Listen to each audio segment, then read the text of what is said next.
Hello बच्चों, आप सभी को नमस्कार। जय हिंद। प्यारे बच्चों, आज हम करेंगे कक्षा 12वीं इतिहास यानी हिस्ट्री।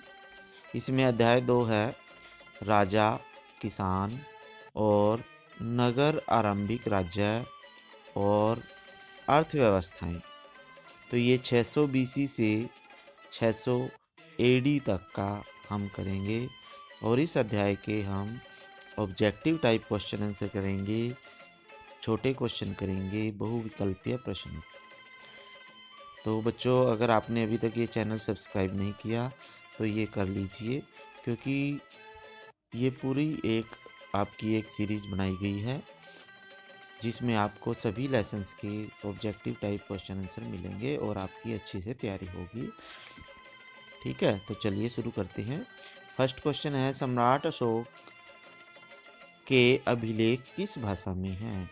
तो जो सम्राट अशोक ने के समय अभिलेख लिखे गए थे, तो उस समय किस भाषा का प्रयोग किया गया? तो उसमें प्रयोग किया गया है ये खरोष्ठी लिपि का और ब्रह्मी लिपि, यानी ए और बी दोनों आ जाएंगी। फिर सेकंड क्वेश्चन है आपके पास, अशोक के अभिलेख पढ़ने में किसको सफलता मिली? यानी सबसे पहले किसने अशोक के स्तंभों को पढ़ा? तो वो है जेम्स प्रिंसेप। जेम्स प्रिंसेप ने सबसे पहले अशोक के अभिलेखों को पढ़ा। फिर है, अशोक के अभिलेख पढ़ने में कब सफलता मिली? तो जो सबसे पहले कब पढ़े गए तो वो पढ़े गए थे 1838 में। 1838 में सबसे पहले वो अभिलेख पढ़े गए। फिर है, 6ठी शताब्दी ईसा पूर्व में कुल कितने महाजनपद थे? तो सबसे उस समय हमारे पास 16 जनपद थे बच्चों। कितने थे? 16। सबसे शक्तिशाली महाजनपद कौन सा था?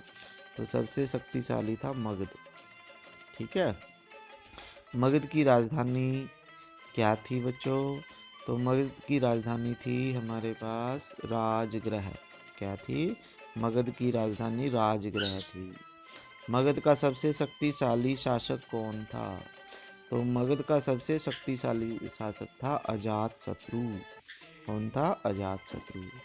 काशी जनपद की राजधानी थी, तो काशी जनपद की राजधानी क्या थी बच्चों? वाराणसी थी। काशी वाराणसी। ठीक है, फिर है, कौशल जनपद की राजधानी थी, तो कौशल जनपद की राजधानी थी श्रावस्ती। कौन सी थी? श्रावस्ती कौशल, ऐसे याद रखो। फिर है, वैशाली किस जनपद की राजधानी थी? तो वैशाली किस जनपद की थी? वज्जी। वैशाली, वैशाली और वैसे वज्जी। ठीक है, फिर है, कुरु जनपद की राजधानी थी। कुरु जनपद की राजधानी क्या थी बच्चों? तो कुरु जनपद कुरुक्षेत्र यानी इंद्रप्रस्थ, ऐसे याद रखो। कुरुक्षेत्र यानी कौरव और पांडव थे कुरु, और पांडवों ने इंद्रप्रस्थ बसाया था। फिर है, गांधार जनपद की राजधानी थी। गांधार, तो गांधार जनपद की राजधानी क्या थी बच्चों? तो वो थी तक्षशिला। तक्षशिला। अंग जनपद की राजधानी क्या थी? तो अंग जनपद जो था उसकी राजधानी थी चंपा। क्या थी बच्चों? चंपा थी। ठीक है, आगे क्वेश्चन है, सिकंदर ने भारत पर कब आक्रमण किया? सिकंदर ने भारत पर 326 ईसा पूर्व किया। 326 ईस्वी पूर्व। फिर उसके बाद है, सिकंदर के आक्रमण के समय भारत पर किस वंश का शासक था? जब सिकंदर ने भारत पर आक्रमण किया तो उस समय कौन सा वंश शासक था? तो वो था नंद वंश।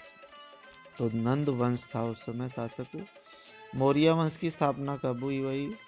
तो मौर्य वंश की स्थापना हुई 321 ईस्वी पूर्व। ठीक है, मौर्य वंश की स्थापना किसने की?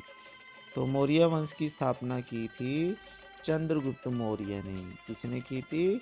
चंद्रगुप्त मौर्य। फिर है मैगस्थनीज किसका राजदूत था? मैगस्थनीज किसका राजदूत था?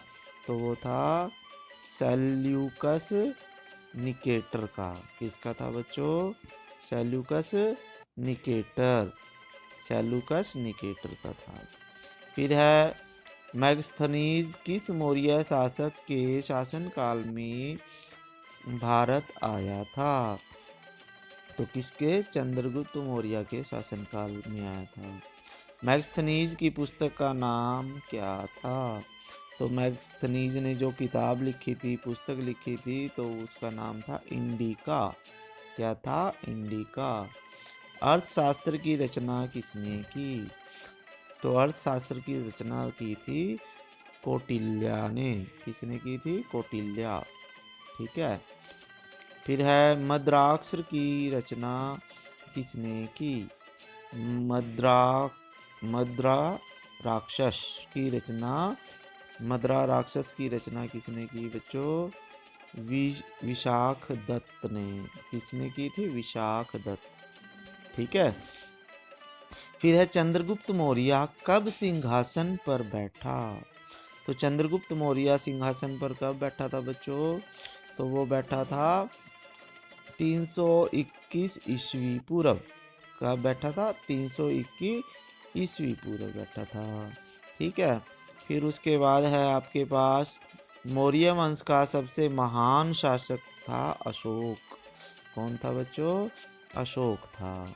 ठीक है। फिर कलिंग का युद्ध कब लड़ा गया? कलिंग का युद्ध 261 ईस्वी पूर्व लड़ा गया। 261 ईस्वी पूर्व। फिर है मौर्य साम्राज्य की राजधानी थी। मौर्य साम्राज्य की राजधानी थी पाटलिपुत्र। कौन सी थी? पाटलिपुत्र। फिर है सम्राट अशोक ने अपने धर्म के प्रचार के लिए किस अधिकारी को नियुक्त किया? ठीक है। किस अधिकारी को नियुक्त किया था उसने? उसने किया था भाई धम्म महामात्र ने को। धम्म महामात्र को उसने नियुक्त किया कि वो धर्म का प्रचार करे। फिर है हमारे पास 28वां क्वेश्चन है वर्तमान में भारत का राष्ट्रीय चिन्ह अशोक स्तंभ अशोक के किस स्तंभ से लिया गया? सारनाथ। किससे? सारनाथ से लिया गया बच्चों। फिर है मौर्य काल में प्रचलित चांदी का सिक्का क्या कहलाता था? तो जो मौर्य काल में चांदी का सिक्का चलता था उसे कहते थे पण। क्या कहते थे उसका? पण कहते थे। फिर है शक संवत कब आरंभ हुआ? शक संवत 78 ईस्वी को हुआ। 78 ईस्वी को। ठीक है। इसलिए फिर उसके बाद है कुषाण वंश का सबसे महान शासक कौन था? कुषाण वंश का सबसे महान शासक था बच्चों कनिष्क। कनिष्क कौन था? कुषाण कनिष्क। कनिष्क की राजधानी थी। तो कनिष्क की राजधानी थी बच्चों पुरुषपुर। कनिष्क की राजधानी थी पुरुषपुर। कनिष्क के चौथे महासभा का आयोजन कहाँ किया गया? तो वो किया गया था कश्मीर में। ठीक है। कनिष्क के चौथे महासभा का आयोजन किया गया था कश्मीर में। फिर है कनिष्क के शासनकाल में किस कला का विकास हुआ? कनिष्क के समय में शासनकाल में किस कला का विकास हुआ बच्चों? तो वो हुआ था गांधार कला का। ठीक है। गांधार कला का। कनिष्क ने कौन सी उपाधि धारण की? तो कनिष्क ने कौन सी देवपुत्र की उपाधि धारण की थी? कनिष्क किस धर्म का अनुयायी था? कनिष्क बौद्ध धर्म का अनुयायी था बच्चों। फिर सम्राट अशोक ने किन दो नगरों की स्थापना की? तो सम्राट अशोक ने श्रीनगर और ललिता पाटन दोनों नगरों की स्थापना की, इसलिए ए और बी आ जाएगा। ठीक है, श्रीनगर और ललिता पाटन। कनिष्क ने किस नगर की स्थापना की? तो कनिष्क ने कनिष्कपुर की स्थापना की। फिर है संगम साहित्य किस भाषा में लिखा गया? संगम साहित्य तमिल भाषा में लिखा गया था बच्चों। फिर है संगम शब्द का अर्थ है। संगम शब्द का क्या अर्थ है बच्चों? तो वो था सभा। संगम का मतलब सभा। प्रथम संगम सम्मेलन कहाँ आयोजित किया गया? प्रथम संगम सम्मेलन मदुरई में आयोजित किया गया। फिर है दक्षिण भारत के प्रमुख राज्य कौन से थे? दक्षिण भारत के प्रमुख राज्य थे बच्चों उपरोक्त सभी। चोल भी था, चेर भी था और पांडे। चोल, चेर, पांडे यानी उपरोक्त सभी। फिर है भारत में धान रोपण की शुरुआत कब हुई? धान यानी चावल की जो पौध लगाते हैं ना, पौध तैयार करके दूसरी जगह लगाते हैं, उसे धान रोपण कहते हैं। तो इसकी शुरुआत हुई थी, कब हुई थी? 600 से 500 ईस्वी पूर्व। 600 से 500 ईस्वी पूर्व। फिर उसके बाद है गुप्त वंश की स्थापना किसने की? तो गुप्त वंश की स्थापना श्री गुप्त ने की। प्रभावती गुप्त किसकी पुत्री थी? प्रभावती। प्रभावती गुप्त किसकी थी वही पुत्री? तो वो थी चंद्रगुप्त द्वितीय की। ठीक है, चंद्रगुप्त द्वितीय की। फिर है ब्राह्मणों को दान में दी जाने वाली भूमि क्या कहलाती थी? तो जिस भूमि को ब्राह्मणों को दान में दे दिया जाता था, उस भूमि को हम कहते थे उस समय अग्रहार। अग्रहार। फिर है गुप्त वंश का सबसे महान शासक कौन था? गुप्त वंश का सबसे महान शासक था बच्चों समुद्रगुप्त। कौन था? समुद्रगुप्त। समुद्रगुप्त का राजकवि था। समुद्रगुप्त का राजकवि कौन था बच्चों? वो था हरिसेन। हरिसेन। फिर है प्रयाग प्रशस्ति की रचना किसने की? प्रयाग प्रशस्ति की रचना किसने की थी बच्चों? तो वो की थी हरिसेन ने। किसने की थी? हरिसेन। ठीक है, प्रयाग प्रशस्ति की रचना हरिसेन ने की। फिर उसके बाद है प्रयाग प्रशस्ति की में किस गुप्त सम्राट का वर्णन किया गया? प्रयाग प्रशस्ति में किस गुप्त सम्राट का वर्णन किया गया? तो वो किया गया था समुद्रगुप्त का। किसका किया गया था? समुद्रगुप्त का वर्णन किया था। भारत का नेपोलियन किसे कहा जाता है? तो भारत का नेपोलियन कहा जाता है समुद्रगुप्त को। फिर उसके बाद है आपके पास समुद्रगुप्त को भारत का नेपोलियन किसने कहा? तो समुद्रगुप्त को भारत का नेपोलियन कहा भाई आर.सी. मजूमदार ने। आर.सी. मजूमदार। हर्षचरित के लेखक कौन थे? तो हर्षचरित के लेखक कौन थे बच्चों? बाणभट्ट। कौन थे? बाणभट्ट। फिर उसके बाद है आपके पास भारत की पश्चिमी तट तक पर प्रसिद्ध बंदरगाह थी। भारत के पश्चिमी तट पर जो प्रसिद्ध बंदरगाह थी उसका नाम था मेरुकच्छ। भैरूकच्छ। ठीक है। फिर है हर्षवर्धन की राजधानी थी।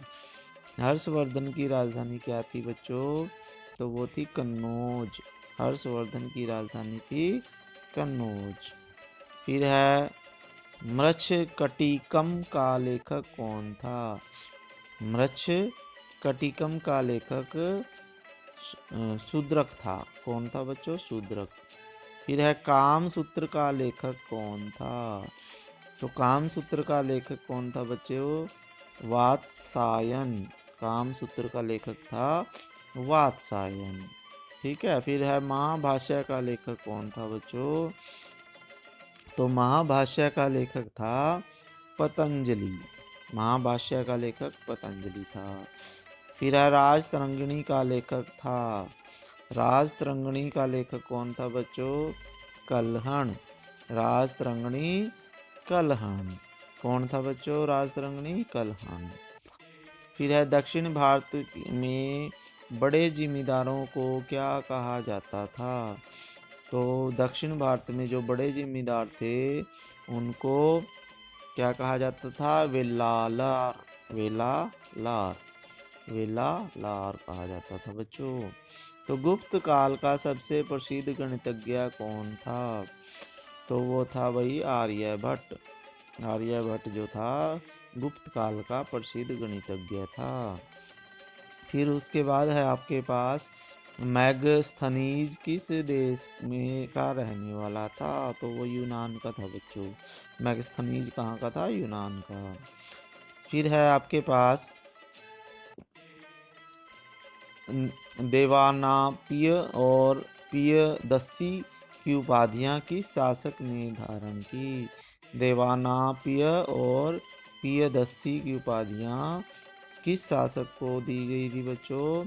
तो अशोक को दी गई थी। अशोक। फिर है मुद्रा शास्त्र में किसका अध्ययन किया जाता है? मुद्रा शास्त्र। मुद्रा शास्त्र में किसका अध्ययन किया जाता है बच्चों? सिक्कों का। किसका? सिक्कों। मुद्रा सिक्कों का। फिर है भगवान महावीर का संबंध किस जनपद से था? भगवान महावीर का संबंध किस जनपद से था? वज्जी से था बच्चों। वज्जी। फिर है आपके पास जातक कथाएं किस भाषा में लिखी गई थी? जातक भाषाएं किस भाषा में लिखी गई हैं? तो किस में लिखी गई हैं बच्चों? तो वो पाली भाषा में लिखी गई हैं। गुप्त साम्राज्य के पतन के क्या कारण थे? गुप्त साम्राज्य के पतन के कारण थे बच्चों उपरोक्त सभी। सैनिक कमजोर थे, हुणों ने आक्रमण कर दिया और कमजोर उत्तरदायित्व था। उत्तराधिकारी भी था, वो कमजोर था। गुप्त साम्राज्य की राजभाषा क्या थी? तो गुप्त जो राज्य था उसकी राजभाषा थी संस्कृत। तो संस्कृत में बोलते थे उस समय। फिर उसके बाद है कुषाण काल का सबसे प्रसिद्ध चिकित्सक कौन था? तो कुषाण काल में सबसे प्रसिद्ध चिकित्सक कौन था बच्चों? तो वो था चरक। ठीक है, चरक। तमिल भाषा में व्यापारियों को क्या कहा जाता था?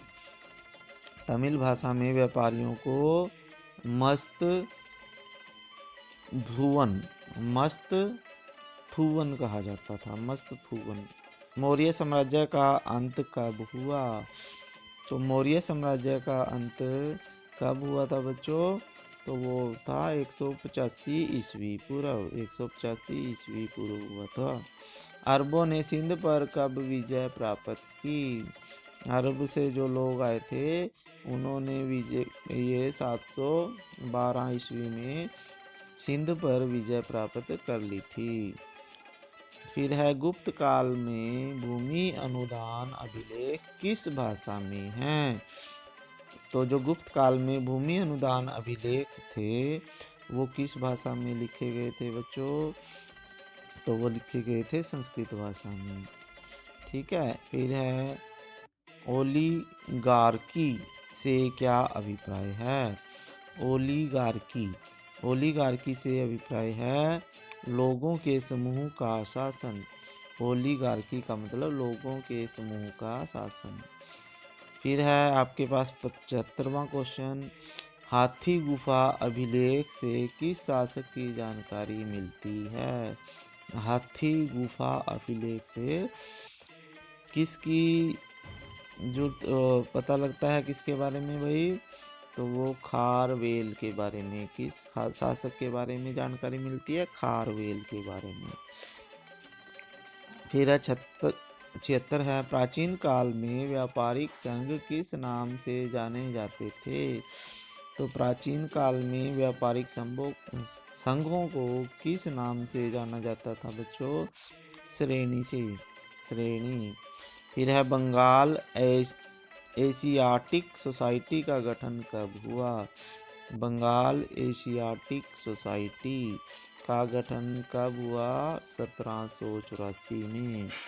धर्मशास्त्र ग्रंथ किस भाषा में है? तो धर्मशास्त्र ग्रंथ जो था वो था वही संस्कृत में। फिर है महापाषाण के नाम से विख्यात पत्थरों के बड़े बड़े ढांचे कहाँ से मिले? तो महापाषाण के जो बड़े बड़े पत्थर थे वो हमें कहाँ से मिले थे बच्चों? दक्षिण भारत से। वर्तमान में मगध को किस नाम से जाना जाता है? तो वो बिहार है। बिहार को पहले मगध होता था। फिर है पाटलिपुत्र का वर्तमान नाम क्या है?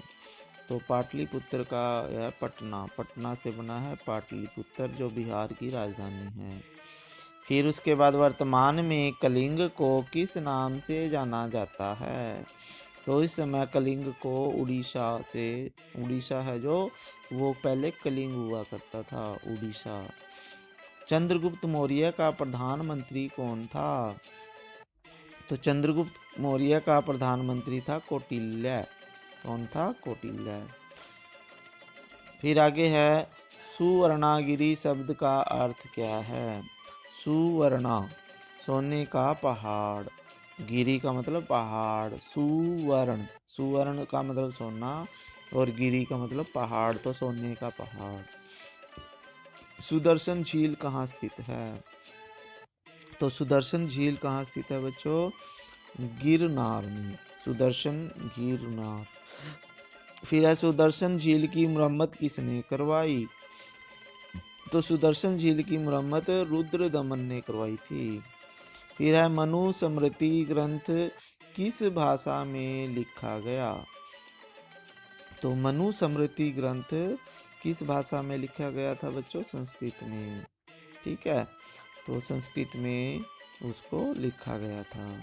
मनुस्मृति का संकलन कब हुआ? मनुस्मृति का संकलन जो है 200 ईस्वी पूर्व से 200 ईस्वी के बीच में हुआ था मनुस्मृति का संकलन। फिर है सम्राट हर्षवर्धन का राज कवि कौन था? तो सम्राट हर्षवर्धन था जो, उसका राज कवि कौन था बच्चों? तो वो था वही बाणभट्ट। कौन था? बाणभट्ट। फिर है चंद्रगुप्त द्वितीय का शासन काल क्या था? तो चंद्रगुप्त द्वितीय था जो, उसका शासन काल कब से कब तक था बच्चों? वो था 375 से 415 ईस्वी तक रहा उसका चंद्रगुप्त द्वितीय का शासन काल। प्रभावती गुप्त का विवाह किस वंश में हुआ? तो प्रभावती गुप्त जो थी उसका विवाह किस वंश में हुआ था? वाकाटक में। वाकाटक। योधे गणराज्य कहाँ स्थित है? योधे गणराज्य है जो, वो हरियाणा में है। ठीक है। फिर है समुद्रगुप्त का शासन काल क्या था? यानी समुद्रगुप्त ने कब से कब तक शासन किया? तो वो 335 से 375 ईस्वी तक, 335 से 375 ईस्वी तक किया था। हर्षवर्धन का शासन काल क्या था? हर्षवर्धन का शासन काल क्या था बच्चों? तो वो था 606 से 647 ईस्वी तक हर्षवर्धन ने शासन किया था, 606 से 647 ईस्वी। फिर है चीनी यात्री स्वान ने किस शासक के शासनकाल में भारत की यात्रा की? चीनी यात्री स्वान सांग। तो इसने कब, किसके शासनकाल में भारत की यात्रा की थी बच्चों? हर्षवर्धन के समय। ठीक है, चीनी यात्री आए थे तो हर्षवर्धन के समय आए थे वो। भारत में आरंभिक सिक्के किस नाम से जाने जाते हैं? तो भारत के जो सबसे पहले आरंभिक सिक्के थे वो आहत सिक्के या पंचमार्क सिक्के के नाम से जाने जाते थे। आहत सिक्के या पंचमार्क सिक्के। किस भारतीय शासक ने सर्वप्रथम सोने के सिक्के जारी किए? सबसे पहले जो सोने के सिक्के जारी किए थे वो किए थे समुद्रगुप्त ने। किसने किए थे बच्चों? समुद्रगुप्त ने। फिर है, कलिंग युद्ध के बाद अशोक ने किस धर्म को अपना लिया?